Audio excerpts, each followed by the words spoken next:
Okay, now recording. And as usual, give me time to set up the screen share.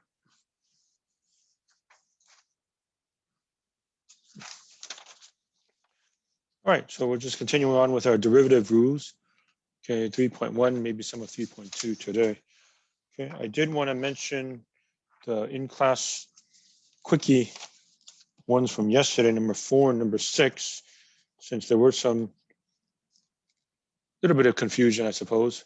For number 4, it's kind of tricky. It says e to the 5th. Some of you put e to the 5th. E to the 5th is a number. It's a real number. Therefore, its derivative is 0. So the answer to 4 should have been 0. Again, don't worry about it. You know, I don't grade these. The only way I grade you negative is if you don't participate. That's right. So if you got the answer wrong, that's okay. I wanted you to have, you know, a chance to guess on your own without the, you know, formal pressure of getting it right and all that. But the answer to number 4 is 0. Okay, 6. So you go 7/4 times 2 is 7/2. So number 6 should be 7/2x minus 3. 7/2 x minus 3. Okay. You said, what about 3.5? I guess that works, but a good general rule is if the problem starts off with a fraction, right, you should give it back as a fraction.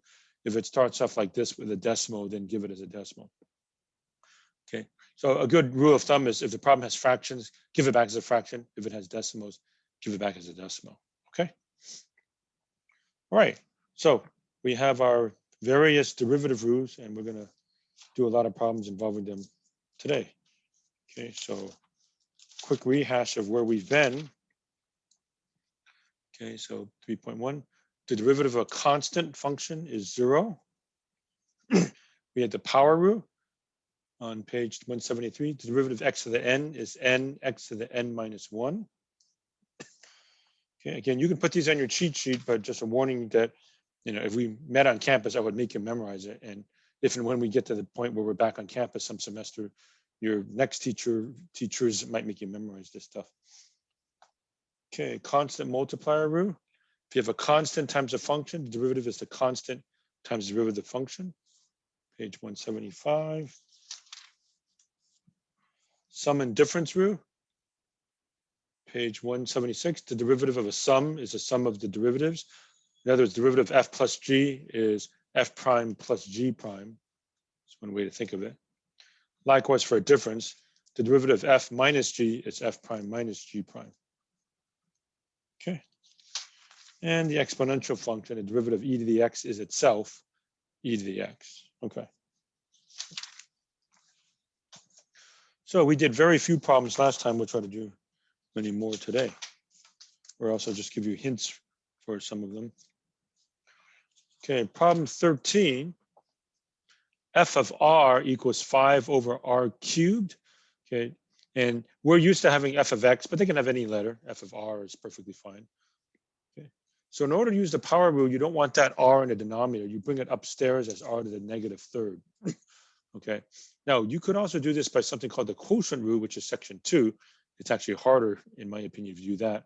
It's easier to just go 5r to the negative 3, then do the power rule. So 5 times negative 3 is negative 15. R to the negative 3 minus 1 is negative 4. And unlike this problem, the last one I did yesterday, where the problem started off with a negative exponent, that means it's okay to leave the answer as a negative exponent. Not so here. Here you started off with a positive exponent. You should not leave the answer with a negative exponent. So negative 15, r to the negative 4. Just change it to negative 15 over r to the 4th power. Okay. All right, problem 23, x squared plus 4x plus 3 over radical x. Again, when we learn something called the quotient rule, you could do the quotient rule, but it's a lot harder. Instead, it's easier to actually do the division, divide that and that and that, and realize that square root of x is x to the 1/2 power, right? So you go x squared divided by x to the 1/2 is x to the 3/2. Then 4x to the 1 over x to the 1/2 is 4x to the 1/2. And 3 over x to the 1/2 is 3x to the negative 1/2. Okay, so now this is ready to go. Oh, you got some clumsy fractions here.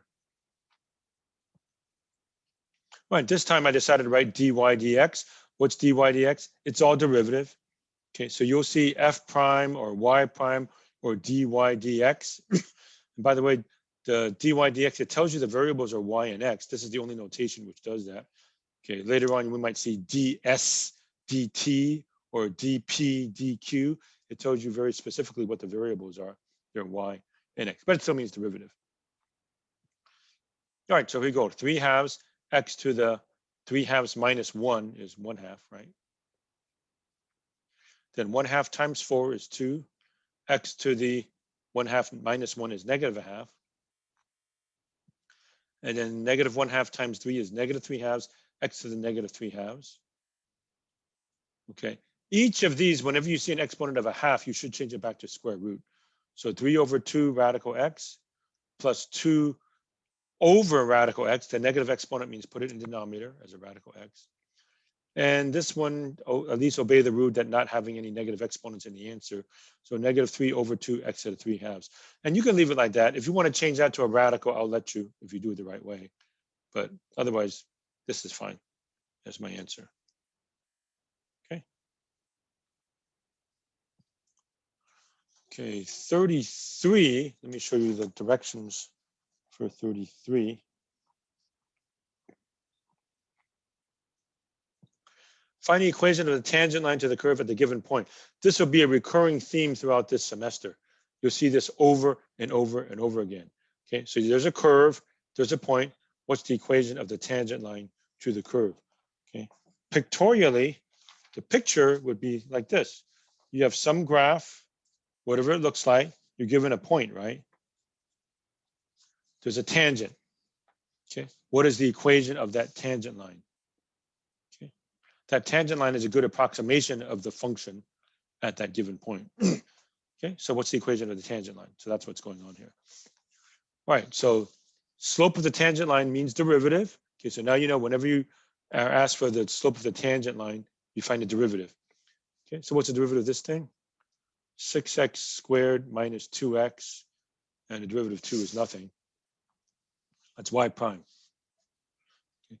Now you plug in 1 for x and 3 for y. There is no y in my expression. Okay, so most of these derivative problems right now, there's not going to be any y. Later on, there will be, but that's not until probably next week or so. Okay, so I just plug in 1. 6 times 1 squared minus 2 times 1, 4. Okay, point, slope, throw it in a point slope form. Y minus y1, y minus 3 equals m times x minus x1. And again, ground rules, you're allowed to stop right here. Okay.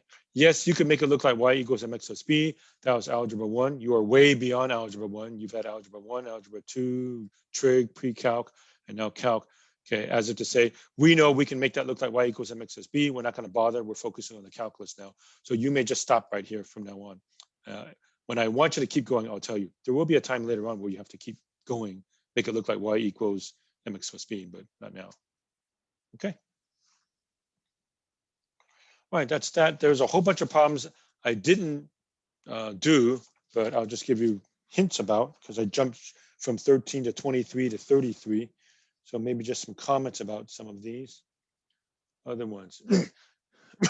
Okay, so maybe just jot this down in your notes. Again, I can't write it, unfortunately, and hold up the book at the same time. 15, for 15, the only way to do that right now is to multiply it out. Okay, we will learn later on how to do 15 with something called the chain rule. Okay, in case you're wondering, you say, boy, this sure sounds like there's a lot of derivative rules. Yeah, you're right. What does this chapter have? This chapter has what, 11 sections, we said? Right, so yeah, there's a lot of stuff. Okay, but you should, again, be happy that you're not doing, for the most part, limit h approaches 0, f of x plus h minus f of x all over h, like in chapter 2. Okay, so hint for number 9, multiply it out. Number 15, multiply it out. Okay, 17, shouldn't be too bad. 17 square root of p, make it p to the 1/2. Okay, 19, 3e to the x shouldn't be any big deal. This one, how should you write? Let's see. 4 over cube root of x. Let's make that 4x to the negative 1/3. Okay, 4x to the negative 1/3 for 19. Sorry, I can't write it. Again, 4x to the negative 1/3. Okay, 21 is a little bit tricky. All you see is a bunch of letters, but it says h of u. H of u means u is the only variable. A, B, and C, you have to pretend they're constants. Okay, they're constants. So I'll help you with the first part. The derivative of this would be 3au squared. Okay, because a is a constant. Pretend a is 7 or 25 or something like that. Okay, and b is a constant and c is also a constant. So 3au squared is the way that works. Okay. And let's see, I'll give you some more hints, but let me check the chat real quickly. Right. Okay. Yeah, I'll make a note about 29. I was going to. Okay, 25, part of it is almost like question 4 that we did. Okay, now the derivative of e to the x is e to the x. What's the derivative of e to the 2.4? 0. It's a number. I can find its value. I can punch it in my calculator. I don't really care what it is. It's 2.718 to the 2.4 power. Maybe it's about 10 or something. I don't know. So it's derivative of 0. And that should be no problem. Okay. 27, multiply it out. That's my hint. And yeah, what about 29? 29 divided out. Okay, if you divide it out, it's not so bad. Okay, so if you divide it out, how should this one be? Cube root of v is v raised to the 1/3. So it's v to the 1/3 divided by v to the 1. So that would be what? V to the negative 2/3, I believe, right? Sorry, I can't write it by and hold the book, but again, that's v to the 1/3. If you could just jot that down in your notes, v to the 1/3 divided by v to the 1. 1/3 minus 1 is negative 2/3, v to negative 2/3.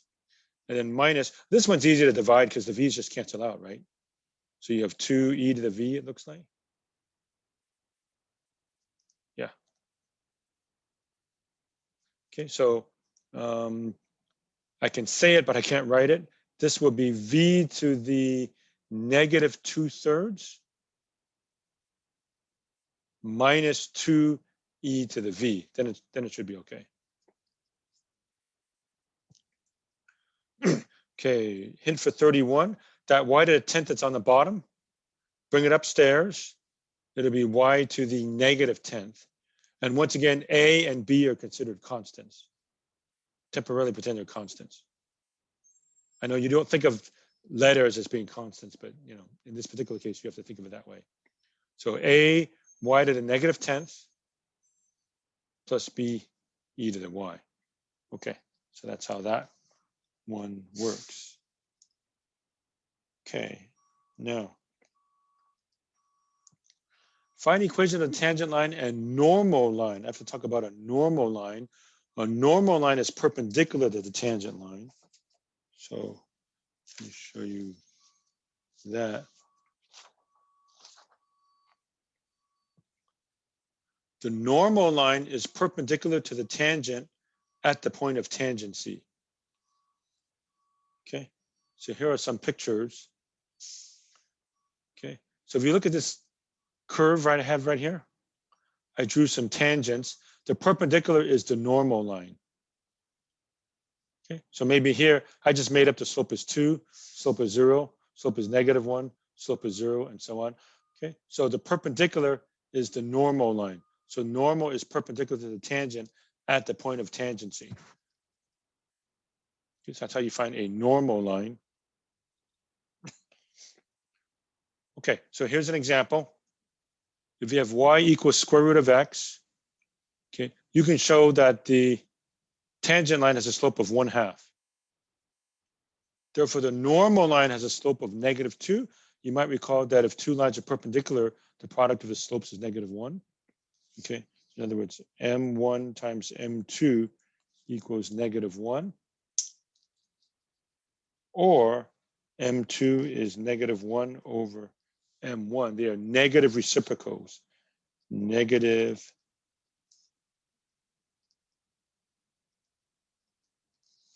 negative reciprocals for perpendiculars, for perpendicular lines.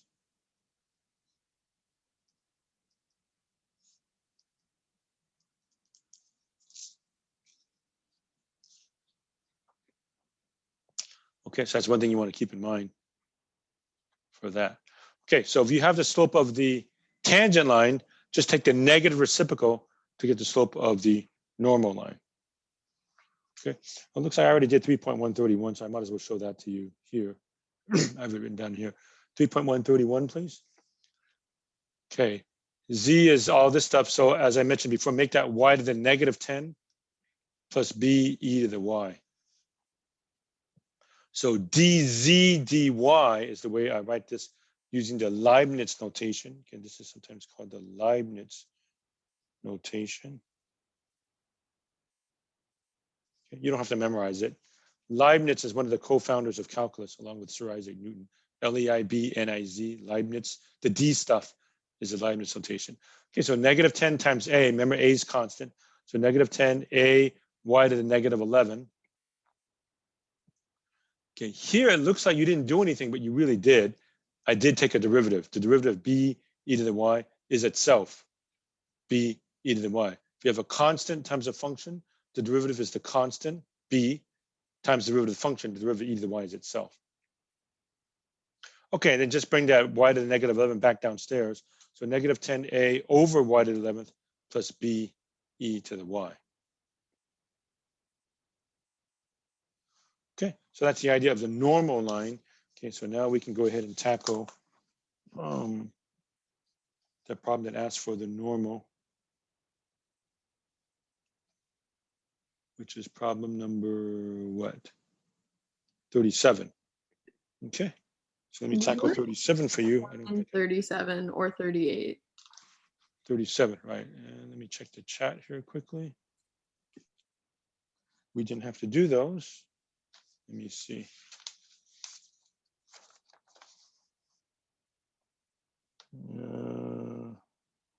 Yeah, you're right. We didn't have to do those. They were good problems, but it might show up a little bit later on. But, okay. But yeah, just giving you a heads up, that's what normal line means. It's perpendicular to the tangent line. Okay. Now I want to talk about multiple derivatives. Second derivative. Okay. Now, when you have a function and you take the derivative, it comes out to be another function, right? Like the derivative of this is this, derivative of this is this, derivative of this weird thing is this. It's another function.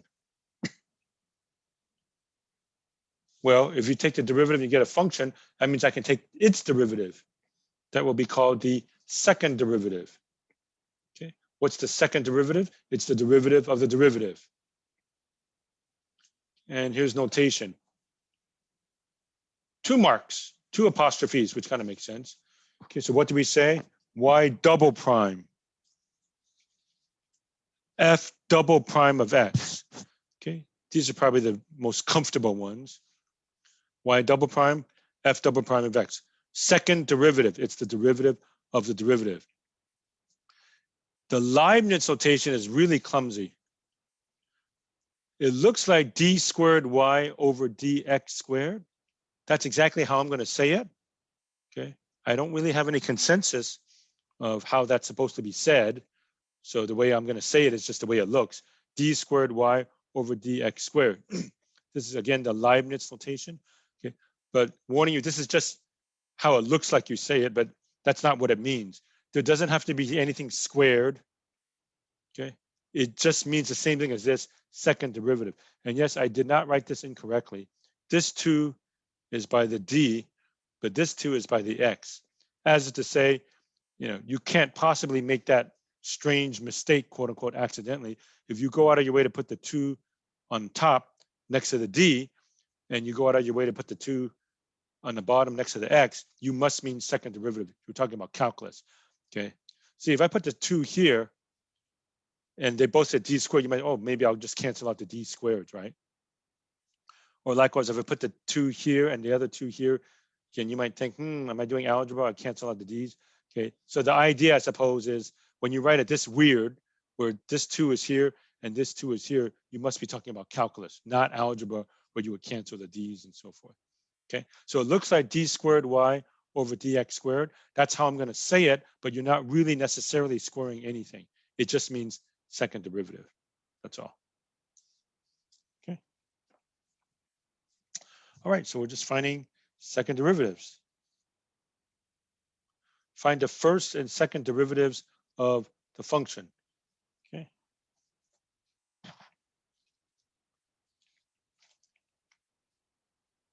All right, so f of x is 2x minus 5x to the 3/4. So f prime of x, derivative of 2x, 2. Derivative of this, so 3/4 times -5, negative 15 over 4, x to the 3/4 minus 1, negative 1/4. And again, the original problem did not have any negative exponents, so we should bring that negative exponent downstairs. So best final answer for f prime is 2 minus 15 over 4 x to the 1/4. And then for the second derivative means I take the derivative of f prime, or the derivative of the derivative. Okay, derivative 2 is 0. Derivative of this, negative 1/4 times negative 15/4 is positive 15 over 16, x to the negative 5/4. And once again, drop that into the denominator. So final answer, 15 over 16, x to the 5/4.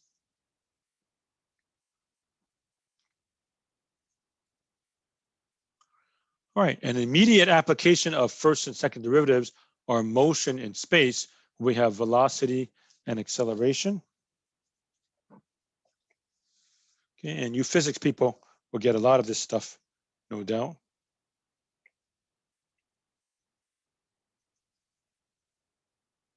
So 49, the equation of a motion of a particle is S equals t cubed minus 3t.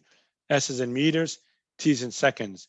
And they talk about velocity and acceleration and all this stuff. Okay, so if you're given a distance function, so distance function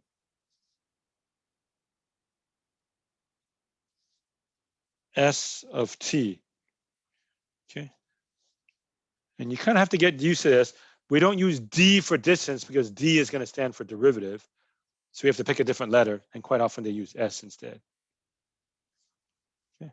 So velocity is the first derivative. Acceleration is the second derivative.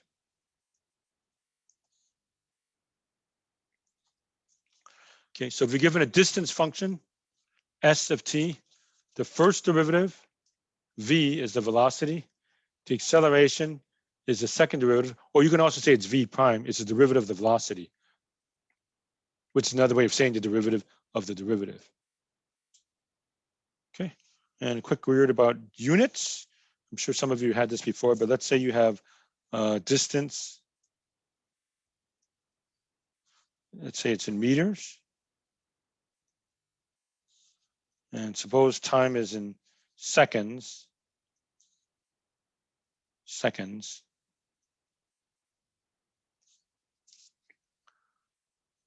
Okay, so S is in meters, let's say. Velocity would be meters per second. Acceleration is meters per second, which means meters per second squared. Okay, so these are the appropriate units if you're asked to give units. Okay, and of course I put meters here, but it could be feet, in which case you say feet per second, right? Or miles per second or whatever. Okay, but suppose we have meters in seconds. That's often what's used in physics. Okay, so distance, meters, velocity, meters per second, acceleration, meters per second squared. Okay, again, this really, see, what's a second squared? It's meters per second, right? You have the rate of change of velocity with respect to time, and algebraically, this is the same as meters per second squared. Okay, so for 49, to give us a distance function is t cubed minus 3t. So the velocity is the first derivative, 3t squared minus 3. Acceleration, second derivative, s double prime is 6t. Okay, then they ask us some stuff. It says a of 2. What's the acceleration at time 2? I just plugged in 6 times 2. 12, notice the units, meters per second squared. Okay. And then for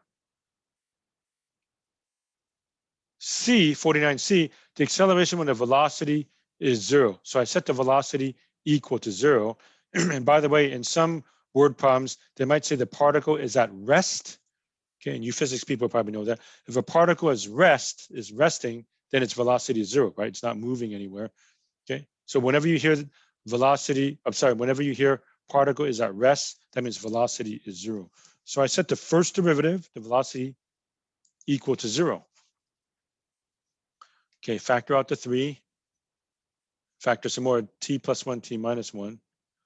Okay, so t is -1 or t is 1. Now, normally for a lot of these word type of problems, we don't want to allow for negative time. Okay, although technically, there's no reason to have a negative time, but most science experiments start when time is 0, right? And then you're going positive. So let's ignore the negative now. So t is 1 second. And what's the acceleration at that moment? Just plug in 1 here. 6 times 1 is 6. So 6 meters per second squared would be my answer for that particular part. Okay.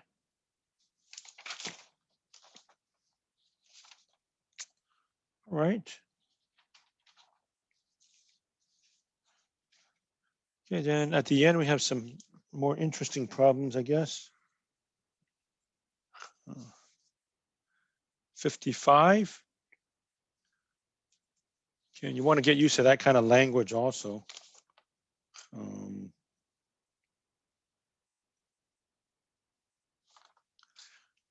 Find the points where the tangent is horizontal. Horizontal tangent means slope is 0. Okay. Horizontal tangent, y prime equals 0. Slope is 0, going like this. Okay, we're going to see that theme quite a bit later on in this course. So I take the derivative, set it equal to 0. So the derivative is 6x squared plus 6x minus 12, set it equal to 0.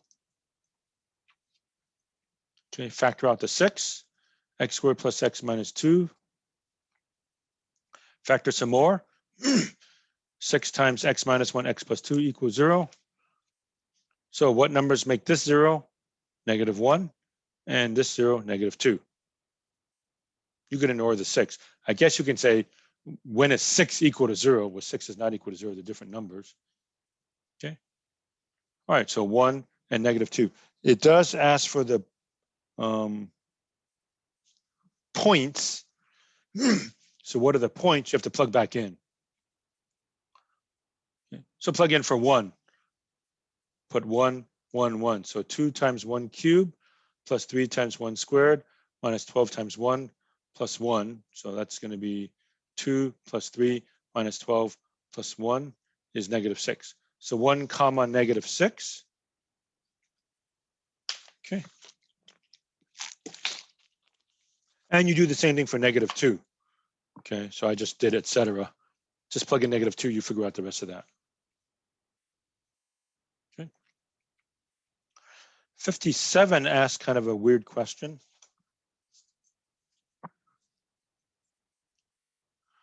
'57, show that the curve y equals blah, blah, blah, blah, blah, has no tangent line with a slope of 2. Nowhere on that graph is the slope equal to 2. So how do I get the slope? Derivative. So I try to take the derivative and set it equal to 2. Okay, so let's differentiate. Again, when I say differentiate in calculus, what does differentiate mean?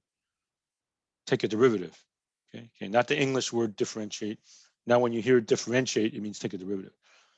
Okay, derivative 2e to the x is itself, plus the derivative of 3x is 3,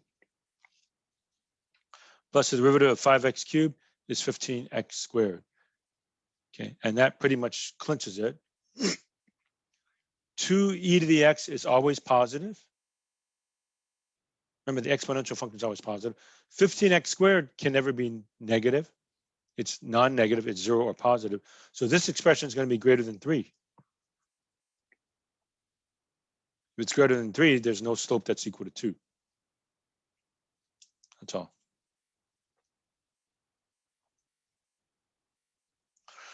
All right, then let's see. The last one I want to show you before starting sum of 3.2 is 61. And that's the normal line stuff there. Find an equation of the normal line to the curve y equals square root of x that is parallel to the line y equals 2x plus y equals 1. Okay, so that kind of goes along with the picture that I showed you. Y equals square root of x. Normal to this. So first I'll find parallel to this line. Okay, so what's the slope of this line? Y equals negative 2x plus 1. Slope is negative 2. Okay, so if I want a normal line, I want the negative reciprocal of negative 2, and that's 1/2. Okay, so the m that I want, that says m wanted. M that I want is 1/2. That's a negative reciprocal of negative 2. Okay, so getting back to this picture, this is what I was getting at. Y equals square root of x. Okay.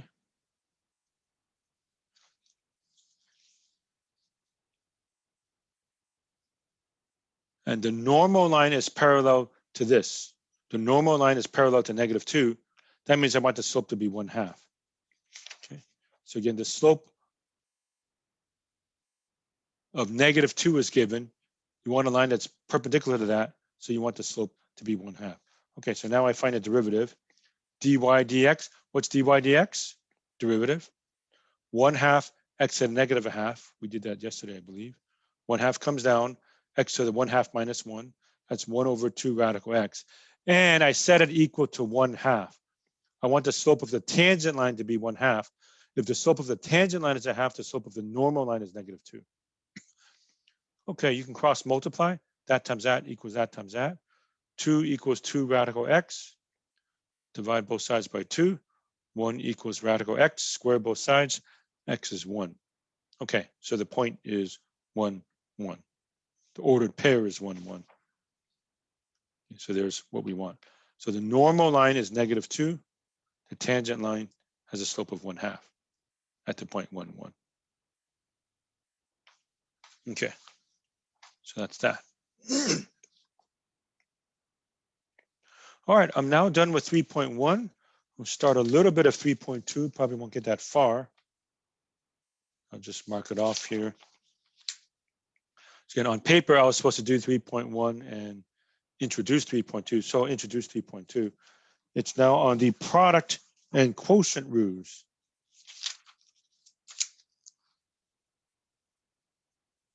Okay. How do you take the derivative of something times something? Something divided by something. Okay. Product rule. Well, the first guess is if I want fg prime, how about if I just take f prime and multiply it by g prime? That's the most natural thing to do. That would have been my first guess. I mean, we did that for a sum and a difference, right? We sort of just distributed. If you have f plus g, what's the derivative? Just do f prime plus g prime. Okay. And how about f minus g? Just do f prime minus g prime. So the most natural thing to do is if I want the derivative of fg, just f prime multiplied by g prime. Okay, is that true? Okay, so in order to motivate that, let's actually take an example. Okay, so from algebra, I know that x squared times x cubed is x to the 5th, correct? Okay, so if this is the product rule,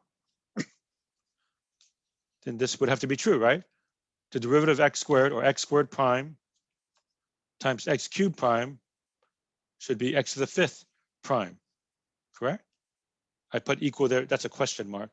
Is x squared prime times x cubed prime x to the 5th prime? If this indeed is a product rule, that means if it's a law, it should work all the time. That means it should work over here, right? We know x squared times x cubed is x to the 5th.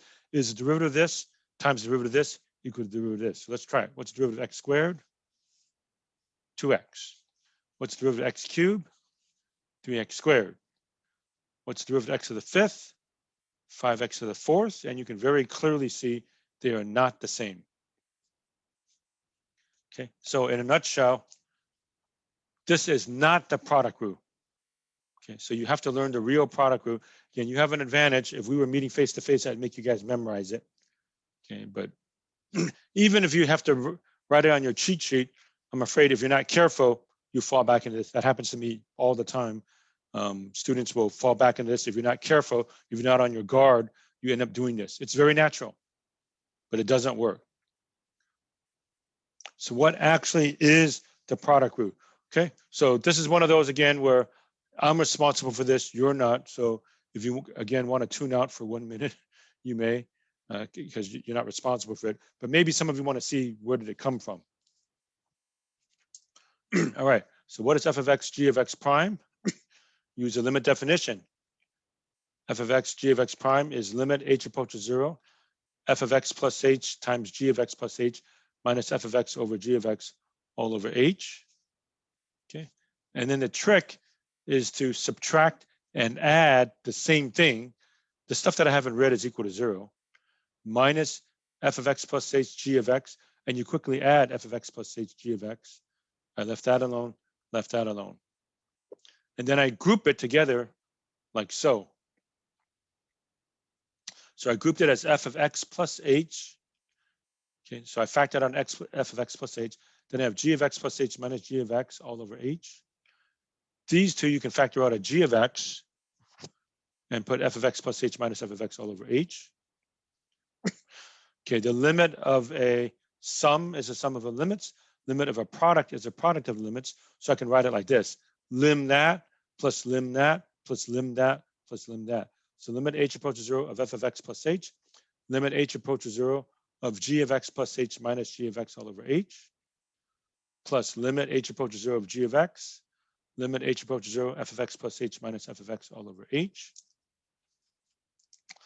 Okay, right here, if you directly substitute, put 0 right there, the limit is f of x. This is the very definition of g prime plus this limit. What happens when h approaches 0? Well, it doesn't affect g of x, so use g of x. And this is the very definition of f prime of x. So here is the product rule. fg prime is fg prime plus gf prime. Okay, so you guys have to pay attention again. Okay, now you might say, I have absolutely no idea what you did over here. That's okay. Okay, if you really absolutely positively got to know it, you know, if you want me to go over it with you sometime, I can, but you're not responsible for that. I'm responsible for that. But now what are you responsible for? This. Put this on your next cheat sheet. This is the real product rule, not this, not the derivative of the first times the derivative of the second. Okay, and dare I say, some of you, like I said, if you're not careful and you forget, you fall back and just do this, but that's incorrect.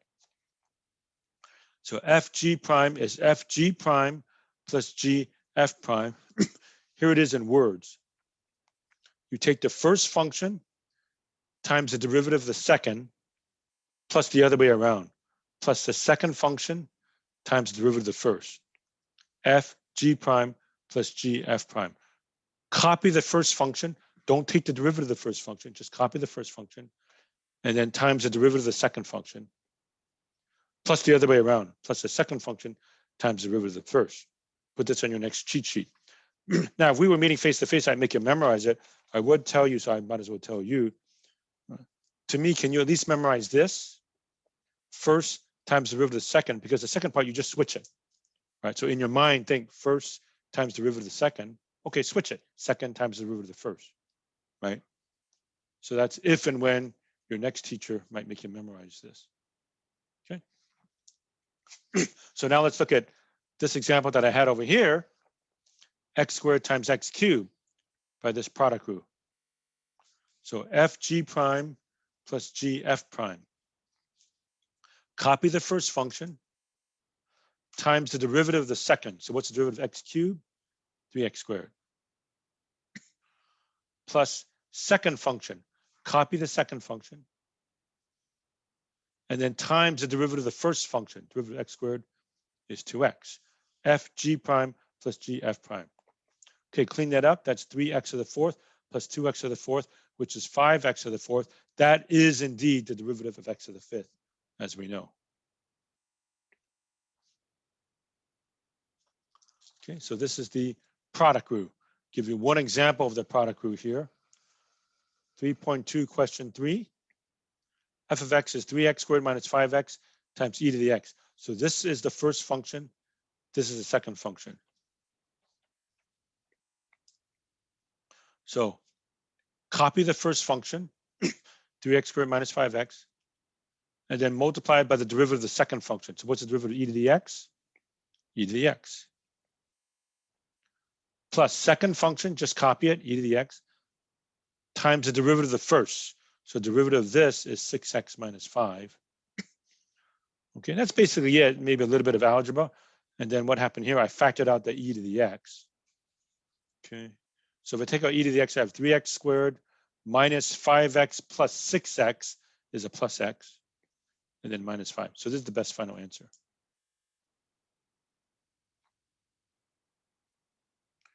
Okay, here's another example. Derivative of x e to the x with respect to x, again using the Leibniz notation, d dx of x e to the x. So first, x times the derivative of the second. What's the derivative of e to the x? E to the x. Plus the second function, e to the x, times the derivative of the first. What's the derivative of x? Well, it's 1, so it means you don't even have to write it. Okay, then if you factor out e to the x, x plus 1, e to the x. Okay, so this is the product rule. And let me show it to you in the text. Give you the nice summary there. Page 184, right there in prime notation. Fg prime is Fg prime plus Gf prime, right? First times the derivative of the second plus the second times the derivative of the first. It's the product rule. Okay. There's a quotient rule. Okay. Well, now that you know the product rule isn't that easy, you probably guess the quotient rule isn't that easy either, and that's correct. Okay, the quotient rule is also not that easy. Okay, I barely just have time to show it to you, and maybe that's about it for today for the quotient rule.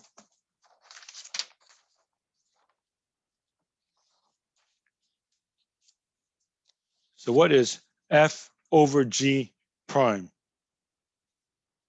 Quotient rule. Okay, so again, if you want to tune out for a minute or two, you may. Again, as I go over the derivation, it's very messy. Limit h approaches 0, f of x plus h over g of x plus h minus f of x over g of x divided by h. Okay, dividing by h is the same as multiplying by 1 over h.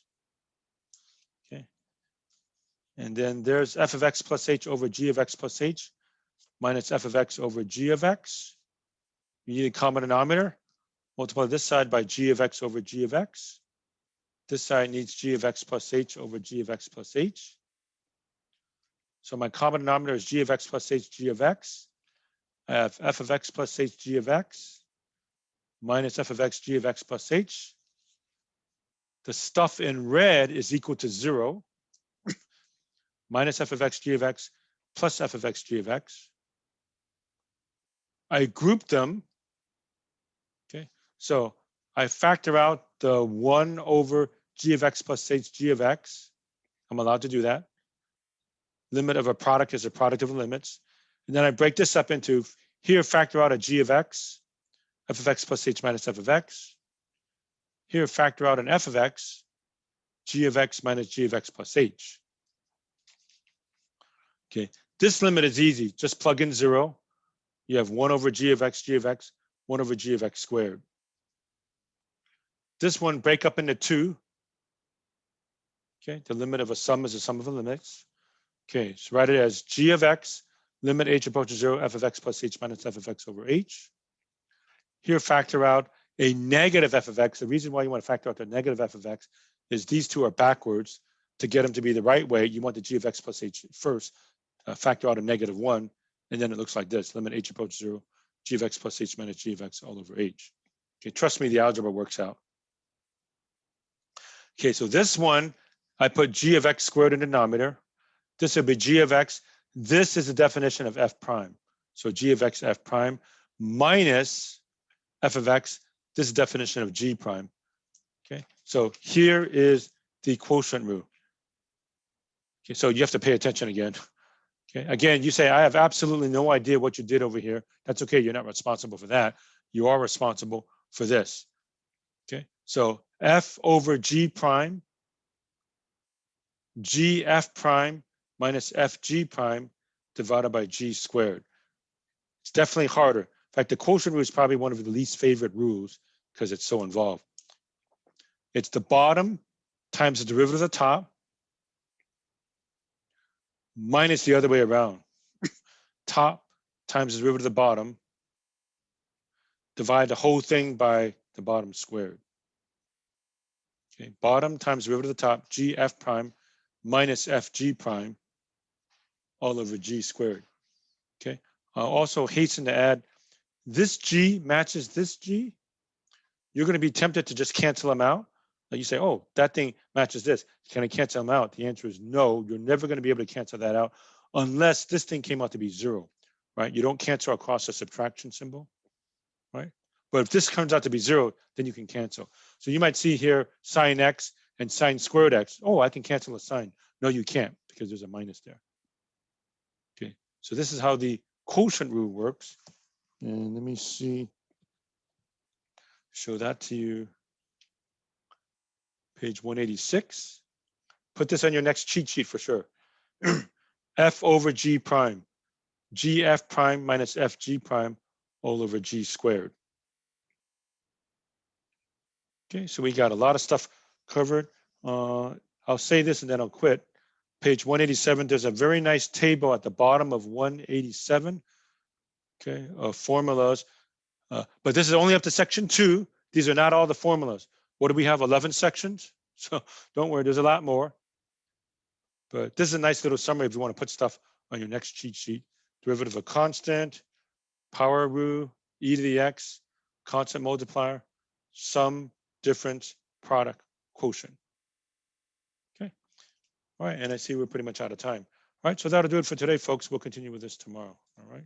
Okay, we'll see everybody tomorrow. Have a good day. Bye, everyone.